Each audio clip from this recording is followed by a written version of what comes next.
Hi there. This is Heather Van Wild Raindrop Works.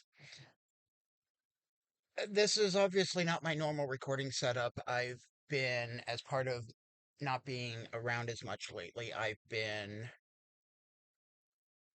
trying to redo some of my workflow and workspace stuff, and my desktop computer that I normally use for recording is not currently running.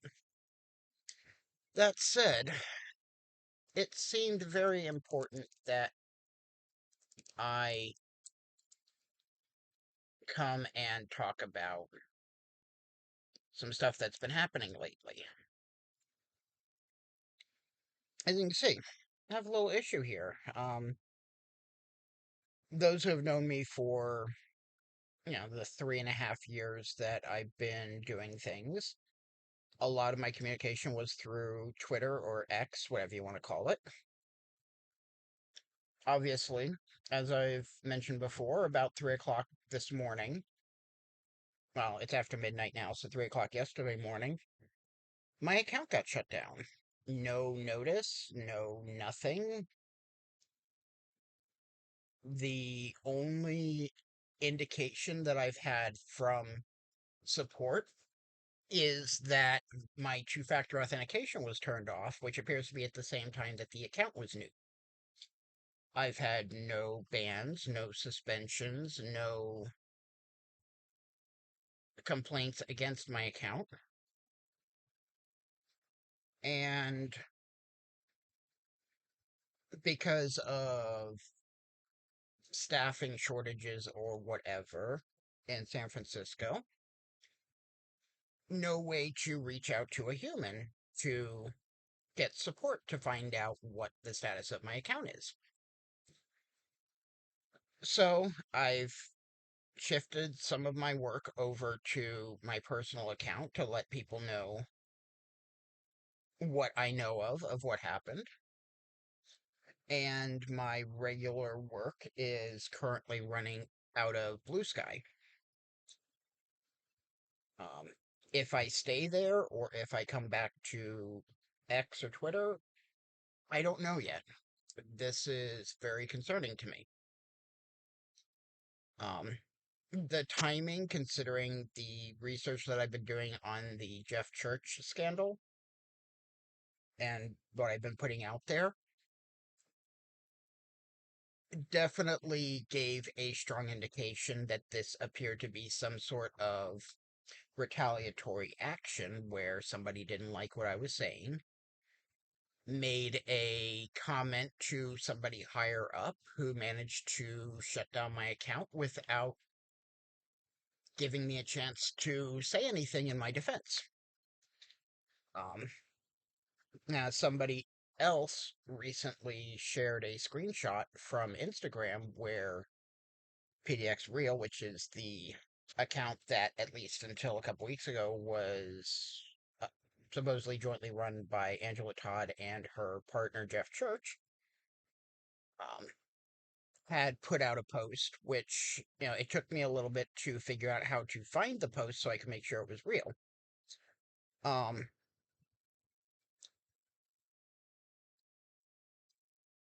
uh, so we have this post here saying, glad that all of this news is now out in the open and that she needed to know about 2021. I'm a little surprised that someone that she's been with for, as near as I can tell in my research now, over 15 years, just now found out about his arrest and court dealings from 2021. I'm not getting in the middle of what they've got going on, what he told her, what he didn't tell her. Um, and she says, frankly, Jeff needed to, but who maneuvers this way, spends this many man hours getting sealed documents without a trace, reviews thousands of pages from a case that went on for 3 years, and accesses information through a database that requires certification and an oath? Um, I don't know what she's talking about. Um, it, you know, she could be talking about the prostitution case, which started in 2001. and is still ongoing as he has filed a motion which has not been approved by the court yet to expunge the record. Because technically he did complete a diversion that apparently caused the DA to agree to drop the charges. Um, I haven't even, I barely started really looking at that side of things because when the news broke about his case in 2003, that's the one that took a lot more work to research and a lot more time involved, and energy and everything, and it seemed to be the bigger story. Most federal court records are loaded into a system called Pacer, which is a system that I've used for years. And, it's something that's used by legal professionals, researchers, and journalists all across the country. There is usually costs associated with pulling down documents, but there is an organization, Free Law Project, runs a service called Court Listener, which I've talked about before when I first started up Raindrop Works, to talk about a way for people to, when they're looking at documents in Pacer, it automatically mirrors them to Court Listener so that other people don't have to duplicate the effort. Now, at this point, and I think it's been my work in uncovering this case that got my account nuked. This was a case that started in 2002. A lot of these listings, you see it says buy on Pacer, because at the time, while Pacer as a digital system did exist, a lot of documents still weren't getting scanned in like they are today. This went on all the way until November of 2004, which, if I recall, in this first document, um, oh, that was weird.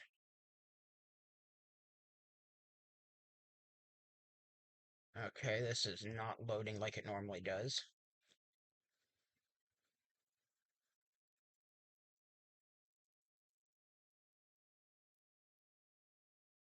Okay, technical error.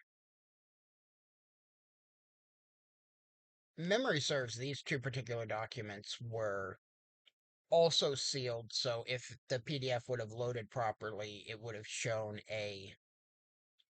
um a page saying that it had to be viewed in person or was not available for public viewing. So, yeah, and this was right before the sentencing from when he pled. The last thing that wasn't scanned here. Petition to enter a plea of guilty um, for Jeff Church. So all of the case was in a paper record form.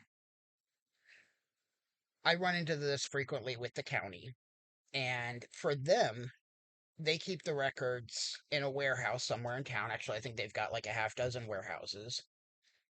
And when somebody needs to get access to an old record like this, they'll pull it out, scan it in, and then we can go and look at the scan file. This is normal and something that is open to the public. Now, I do have access, which is a paid service, to access the state, which includes all the counties, but the state and county courts records through what is called OECI or Odyssey.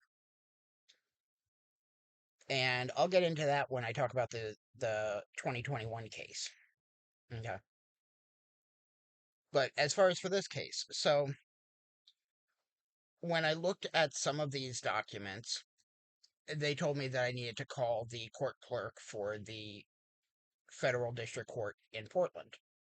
I did. They told me that I needed to go downtown and pay a fee to request, because the records were old enough, they had been sent to a storage facility in Seattle, and I had to pay for them to get pulled out and sent back. So that's what I did. February 28th, I went downtown. Here's my receipt from that day. Um, Now, I will say that they found out afterwards that they requested the record the wrong way, and they were actually supposed to charge $70. So, okay, I skipped out on a charge there.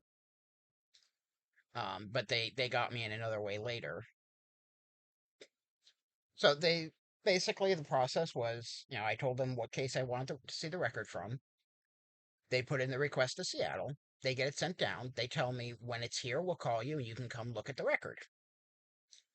Um, the following week, I get the call.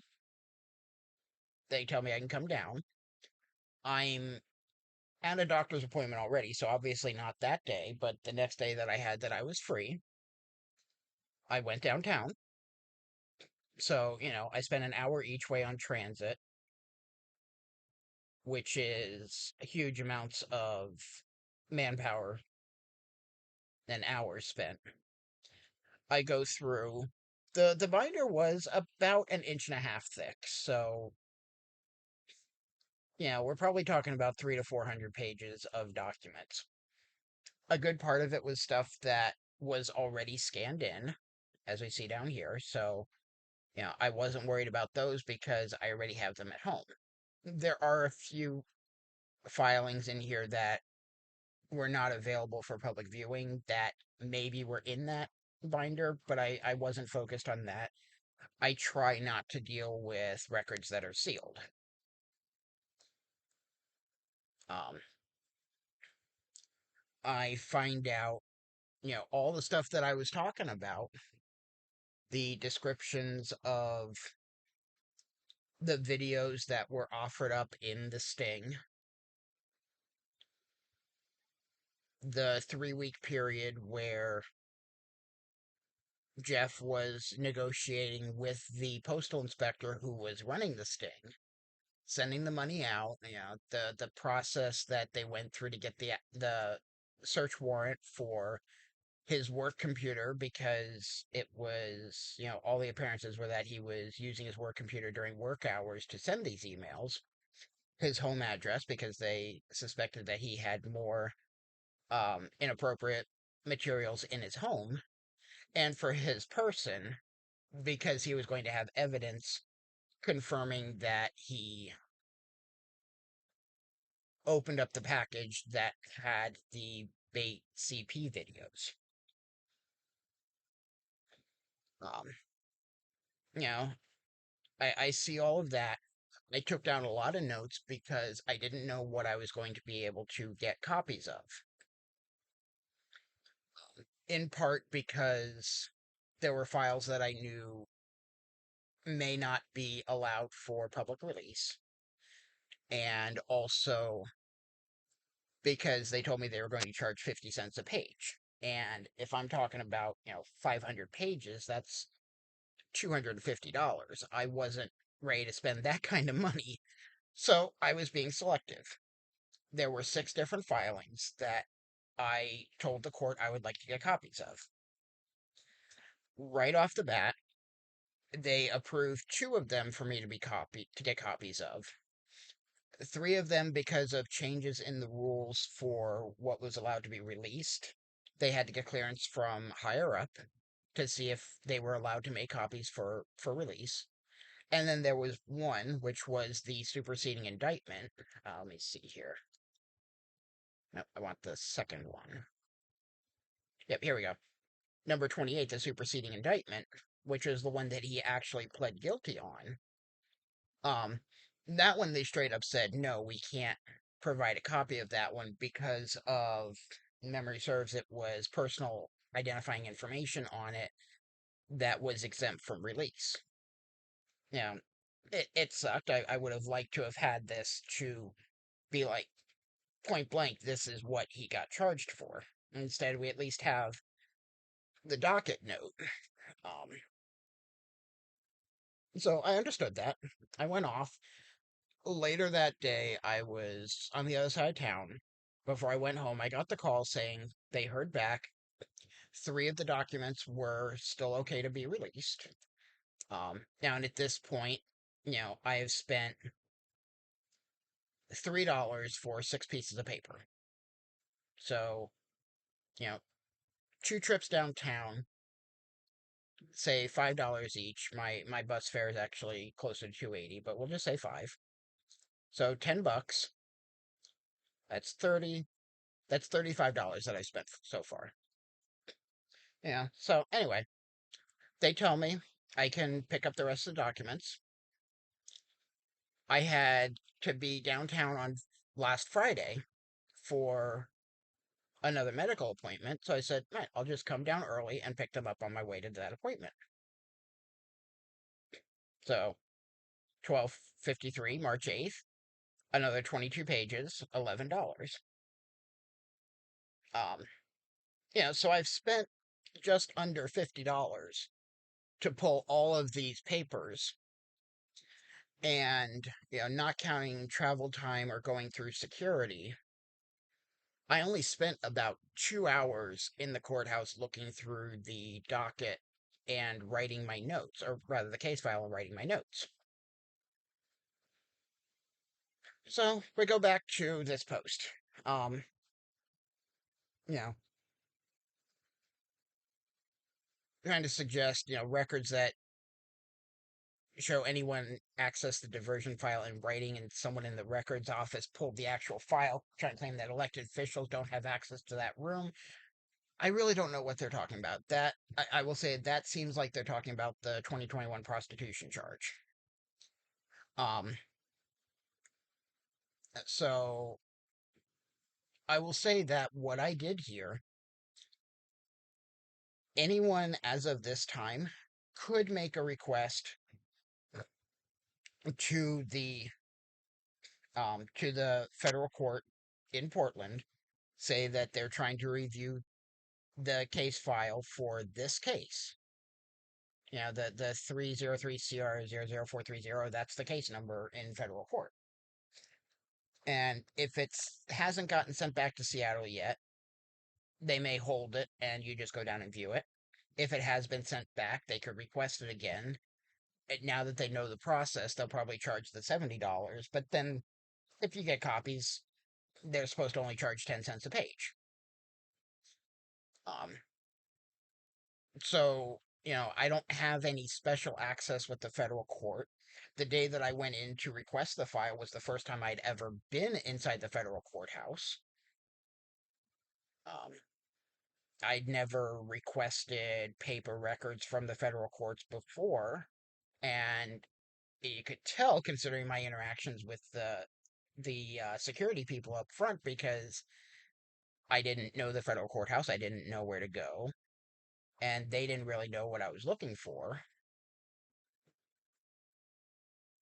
But if I could do it with those steps, then anyone who has the capability to come up with the money, which, again, even if it had been done properly, what I got would have cost less than $100, then that's not some super secret thing that not even elected officials can get to. Now, where I think she is more focused in these statements is talking about his 2021 case.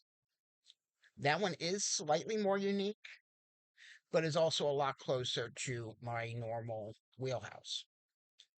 So we have OECI, Oregon E-Court Case Information, or Odyssey.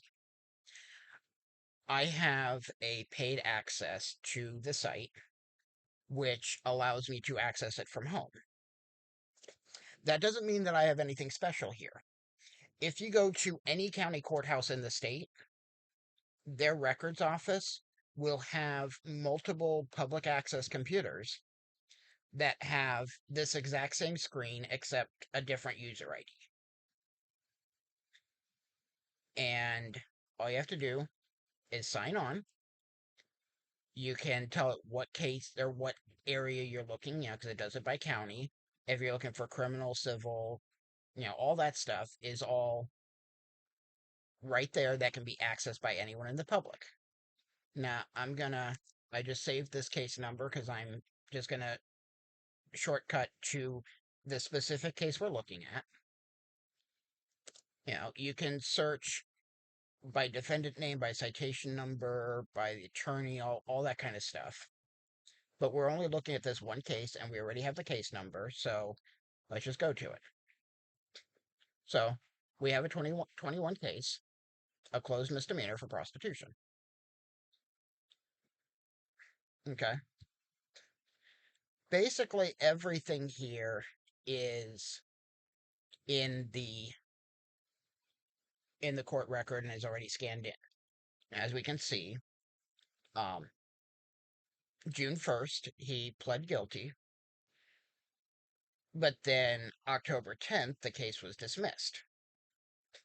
Now, in this case, and I haven't gotten the audio to confirm what was part of what was in this sentencing hearing from August 23rd, unless there was something in this order, but I don't think there was.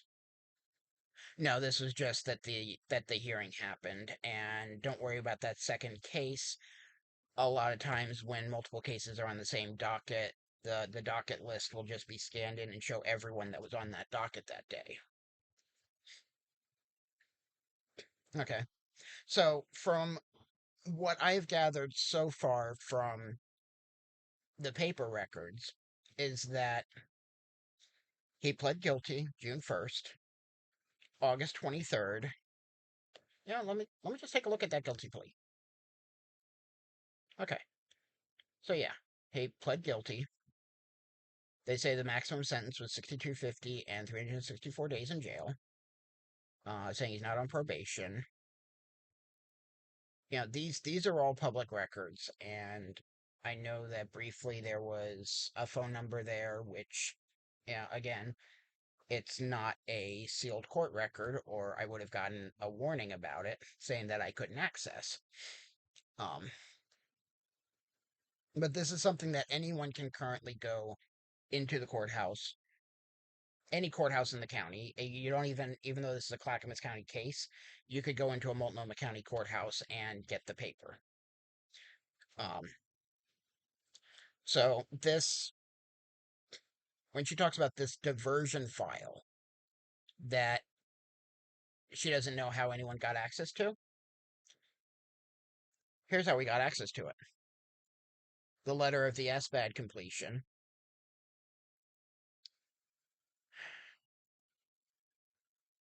Okay, something is going really weird here.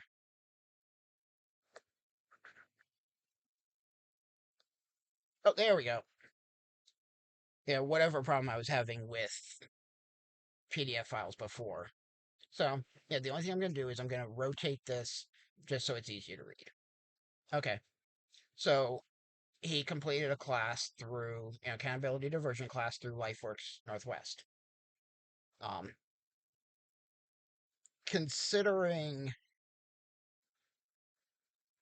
the fact that this was the day of a hearing, that it was scanned in, that this was all on October 10th, I'm going to presume that that piece of paper was given to the district attorney who approved it and gave it to the judge, and then it got scanned in as evidence.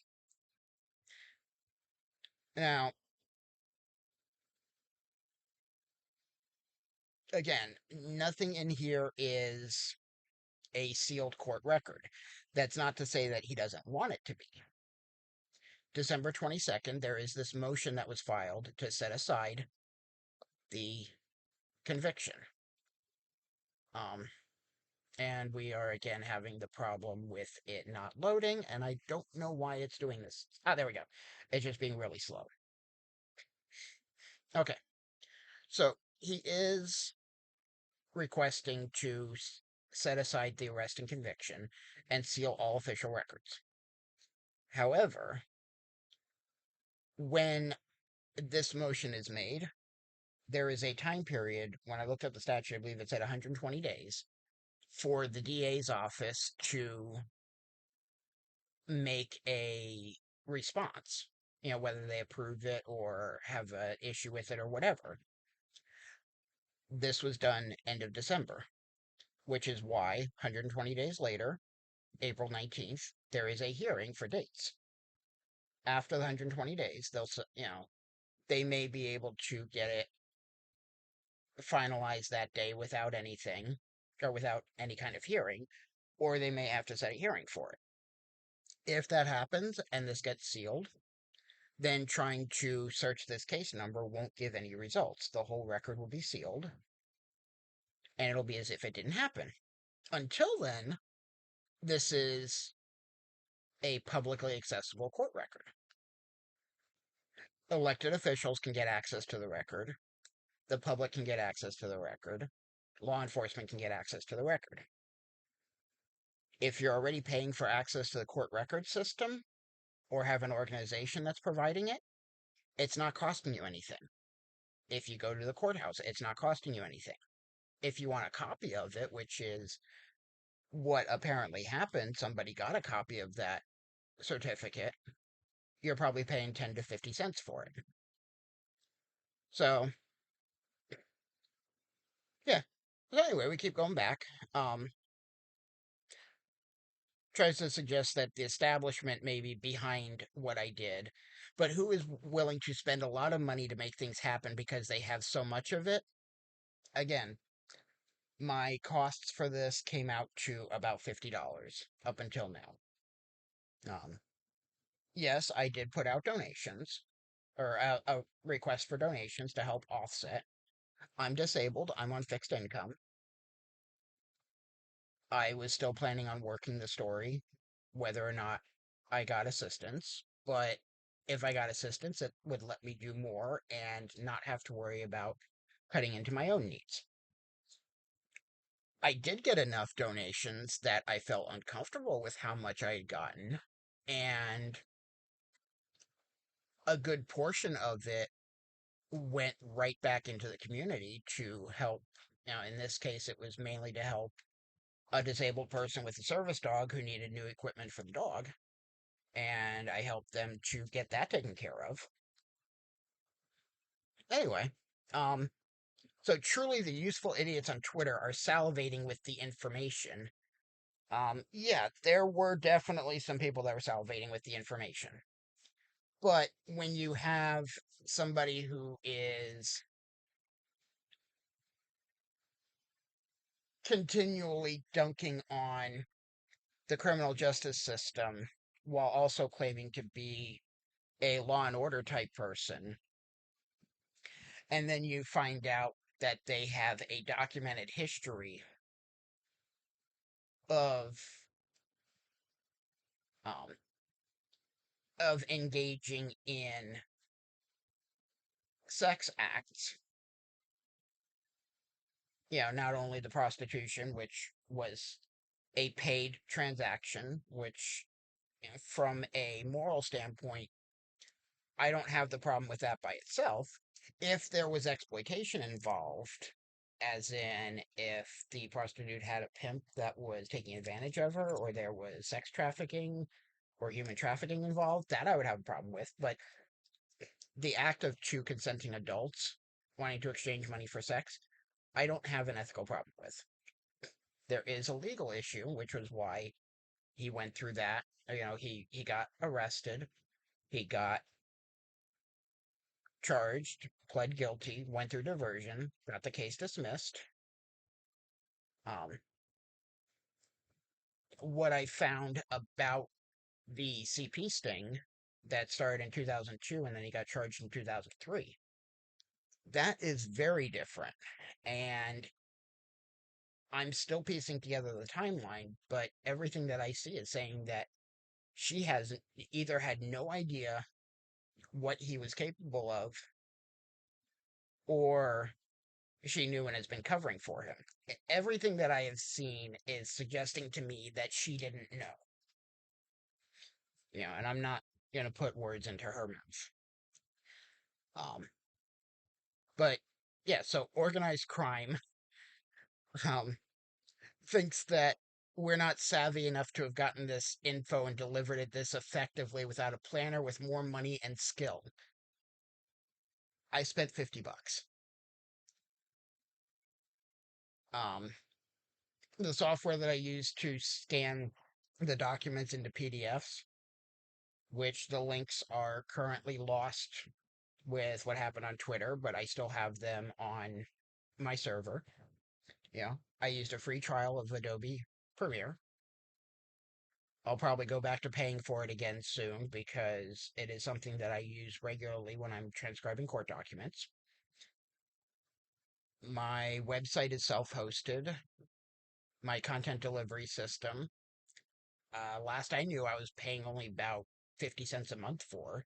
So it's not like, and that's for all the stuff that I have on content delivery. So it's not like I'm needing deep pockets to run my site. Um, I've laid out exactly what my process was for everything that I've gotten so far. She may be a marketer. I'm not a marketer. I'm doing this because it's what I feel I need to do where I can use my skills. Um, and it's something that I do when I have the capability to. Again, disabled. I've had a lot of medical issues that have had me laid up more often than not, and a lot of this work has been work that I've been able to do while laying in bed using this laptop. Um, so three big names called me today and all separately suggested this is a political hit job. This right here strongly suggests that it is that I did indeed get targeted with some sort of retribution that got my account shut down. I'm not going to name potential names here because I don't have evidence to back up the idea. I have a couple of theoretical names of people that are, you know, conservative pundits on X that are frequently in the ear of Elon Musk and other, higher ups at the site that also managed to lend their ear to Angela. Do I think that my name could have been sent along as, hey, this person's being a problem, make the problem go away? Very possible. But again, at this point, I don't have evidence, so I'm not going to make that assertion without evidence. Um, so yeah, lots of the establishment is furious at me, and then at least she defines her word here. Establishment is defined as anyone who is getting their way right now while the everyday people suffer. I gotta say, I'm not thinking I'm getting my way. It happens to be that she and I may have differing views on where the suffering is coming from or how to address the suffering. But I'm definitely not thinking that my life is hunky dory. So, anyway, yeah, this is basically where I'm sitting at right now. I am on Blue Sky. I will try to remember to link that in the comment below this video. And while she may think that she has made the problem go away by my Twitter account getting nuked, that is not the case. If anything, the fact that I have currently lost a long-standing project that I have sunk many, many, many hours into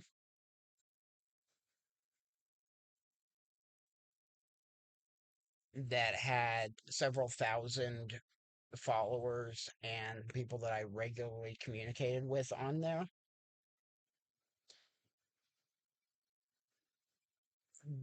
This is the kind of thing where people who, are reporting against the government will see a conspiracy and know that they're on the right track because someone is trying to shut them up.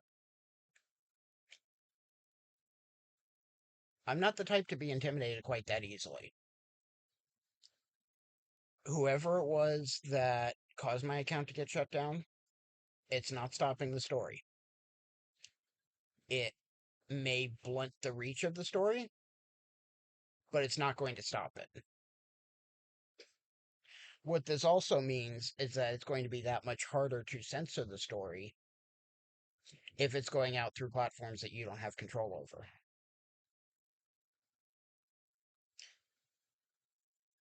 I never did go anywhere. I'm not going anywhere. Stay tuned because there is still more to come. Take care. Have a good day.